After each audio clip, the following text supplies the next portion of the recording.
Kidversations, small voices, big stories. Hi besties, welcome back to Kidversations.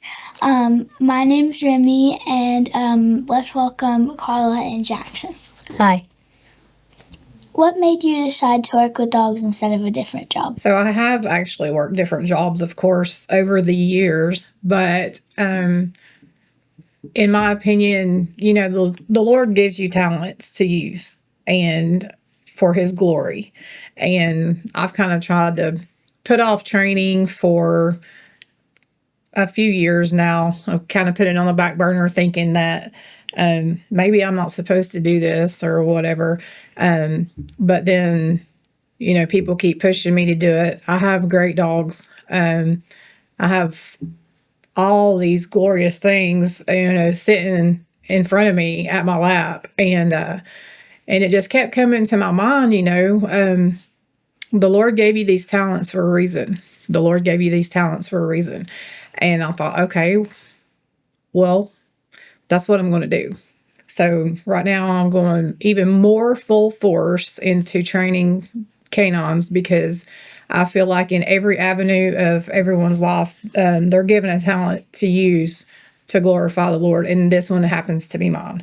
So I want to do this and be able to spread the word about Jesus and glorify him, and however I can do that. So that's what's pushing me to do this more than a normal job per se. What was the first dog you ever trained? So my first dog that I ever trained was a Rottweiler. Her name was Roxy.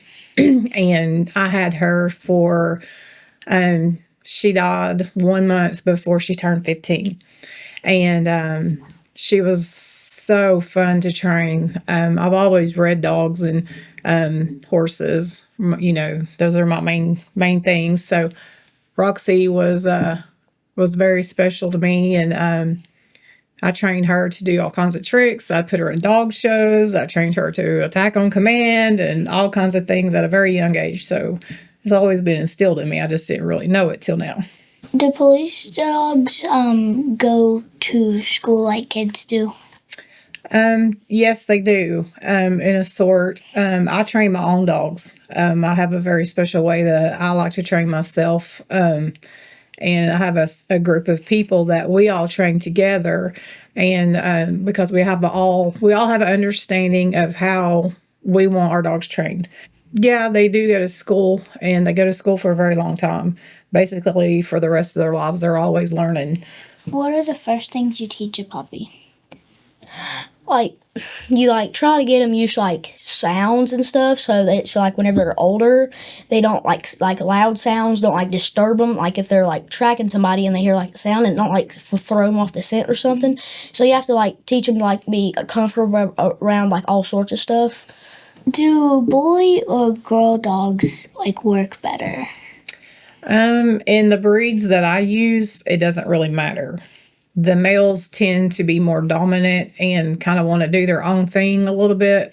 And sometimes the females are a little bit more clingy. Luckily, I have a good balance of that. My females like to work just as good as the males. And so I don't really have to worry about that too much. So, do dogs understand English language, or do they learn their own dog? They actually learn whatever you teach them. I do train mine in the Dutch language, mostly. And it's not because I think I'm cool or whatever, but I like to use a language that no one else is using. And that tends to be the one that not a whole lot of people use, because if I send my dogs on somebody, I don't want them to be able to use the words that I use to get them off, right? So you could teach your dog, you could say hamburger to get it to do a command, and it would do it. So whatever language you teach your dogs then is what they're going to learn. What commands are the most important for dogs to learn? Recall. So I feel like as long as they know their name and to come when I tell them to come, that would be the most important ones. How do you teach a dog to listen? Food.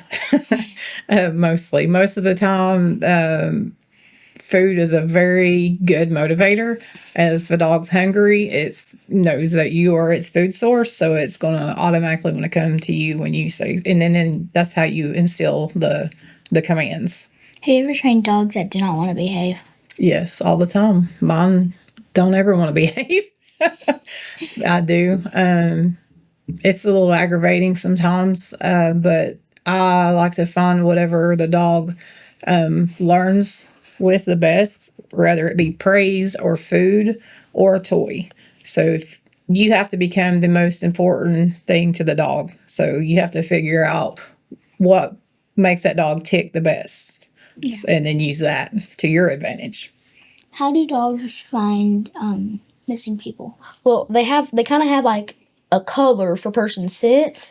And first, you like you find something that person use a lot, and you like give the dog you let the dog smell that, and whenever they smell that, they get it follows their scent, and it almost like they have like a color or something like on that scent for them to follow. Like let's say somebody went over there and somebody went over here. Like it's like this person had a blue track and this person had a pink track or something like that. Can dogs really smell emotions? They can't like smell them, but they can kind of feel.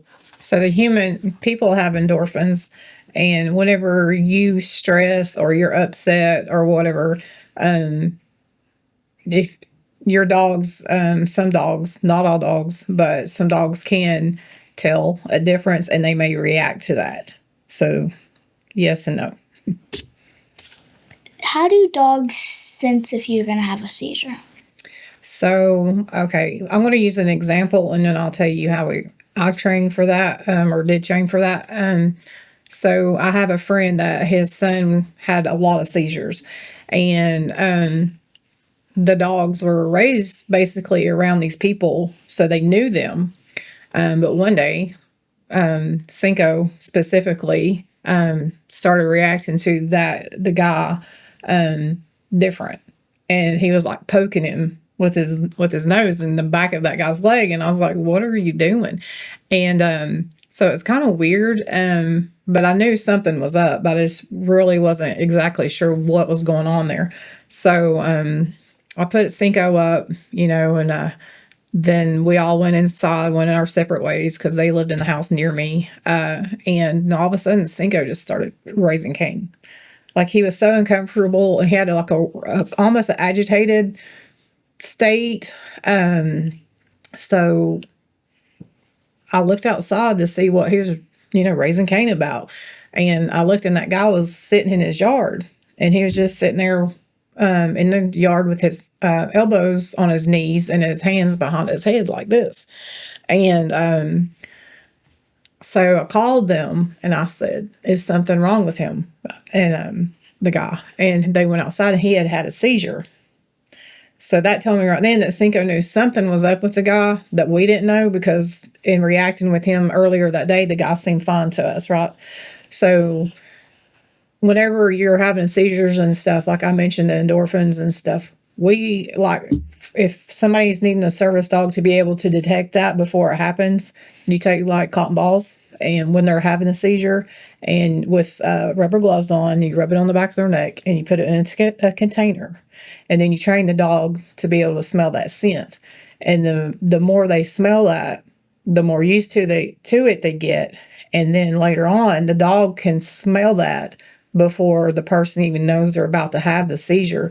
And then the dog can be trained to do an alert in whatever aspect you want them to do the alert in. Mm-hmm. So that way you'll know that they're about to have a seizure and be ready for it. Are some dogs easier to train than others? And, some dogs breeds easier to train than others, and why?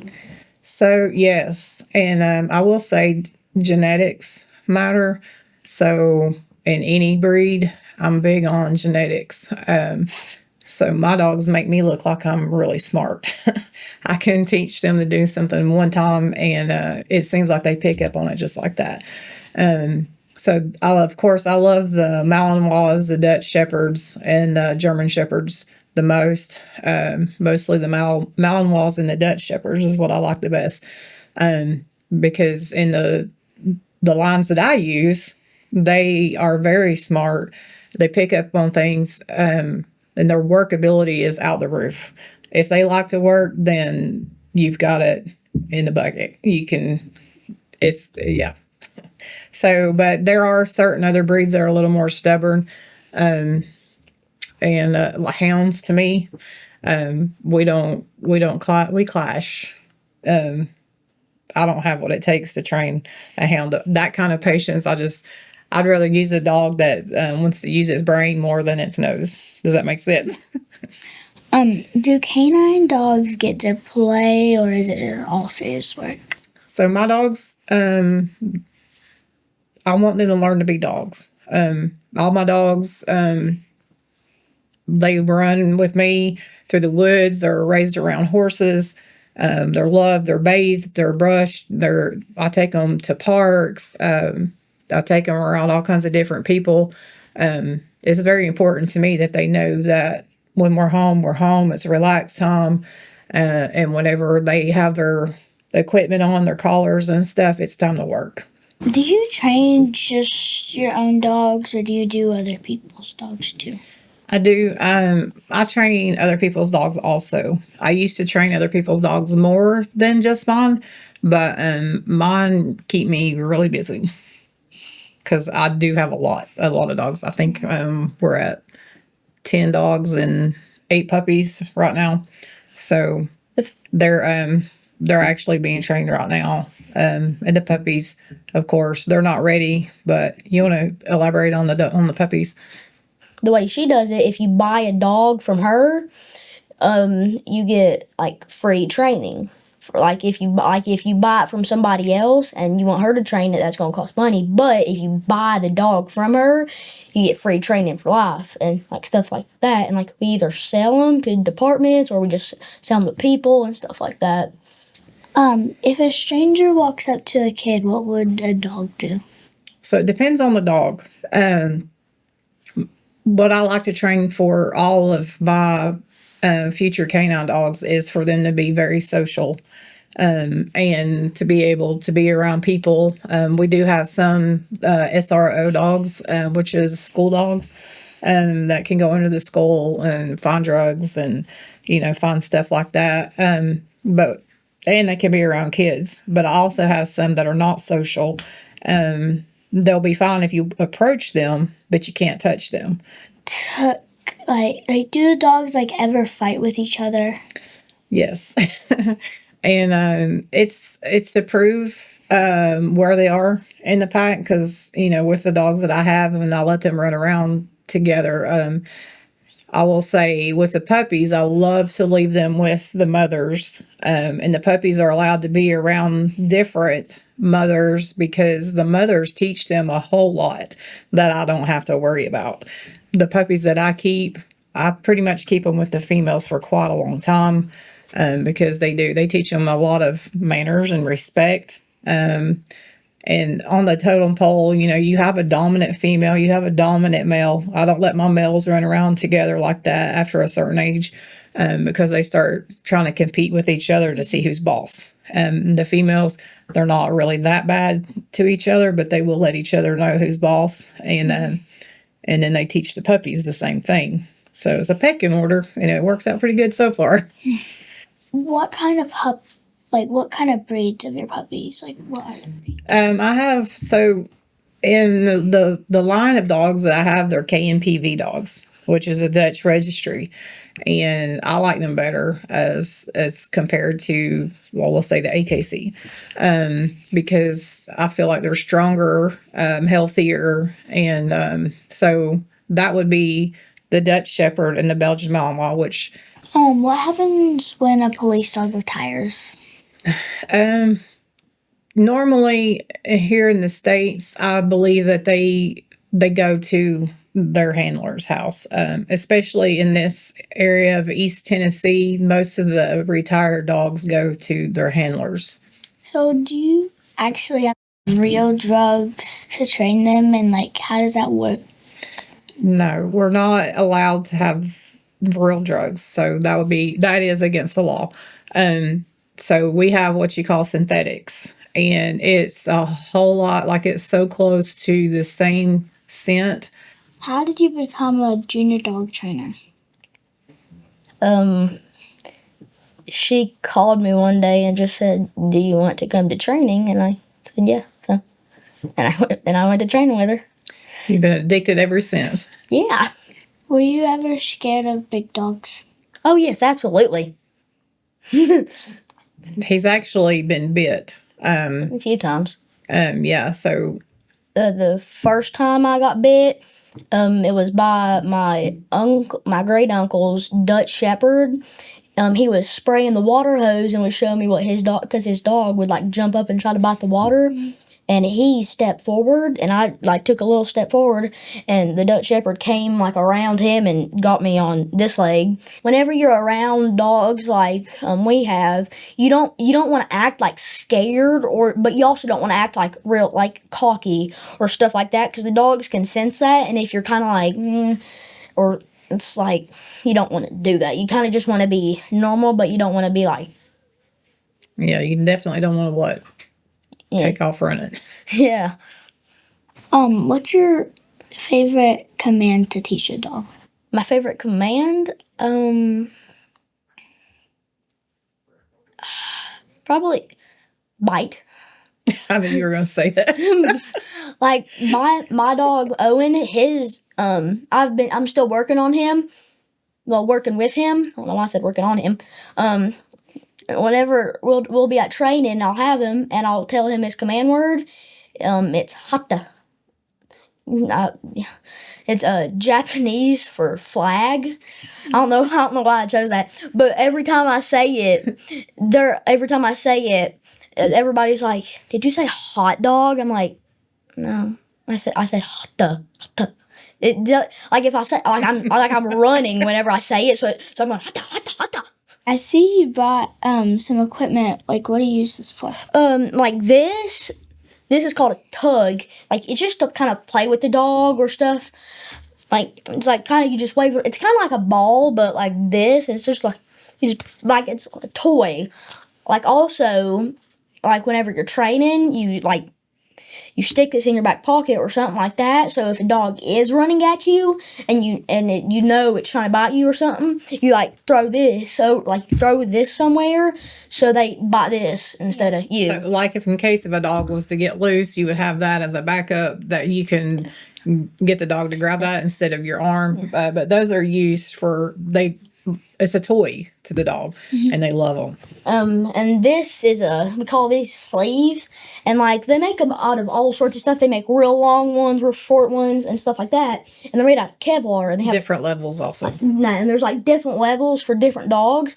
And whenever the dog bites, you either have it like on the inside right here, and it gets you like this. Yeah. And this is a leash that I made a few weeks ago, because I like to make like collars and leashes and stuff like that, and I sell them at training and stuff. But I made this one so you can like back tie a dog on like to a fence, or you can use it as an extension and take it and do this. Take it like this, and it can be an extension to the leash. Am I allowed to ask like how much it is to get them trained? It just depends on what you're wanting. The puppy training can vary between $600 to $800, and the adult dogs range between $1,200 to $2,800. If I want my dog to be trained, how can I contact you? So you can look on Facebook under Carla Stroud. I'm on there in that, and my business page is RWD Canine Training. So you can look. It's also linked with my Facebook page. Okay. Have anything else to say to the public before we And I would just like to say that I am very thankful that we got the opportunity to be here today. It's a very heartfelt privilege. And I will be glad to help you or anybody else that needs any training. Just give me a shout out on my Facebook page, and I'll be glad to help you. And I'm so glad to meet you. And I thank the Lord for this opportunity. Me too. And if you want like me to make you a leash or if you want to buy one that you see, you can go on my Facebook, and that's Jaxon Anderson, Jaxon. Thanks for watching Kidversations. Remember, at Friday at 6 p.m. we always have a new video coming out. Kidversations, small voices, big stories.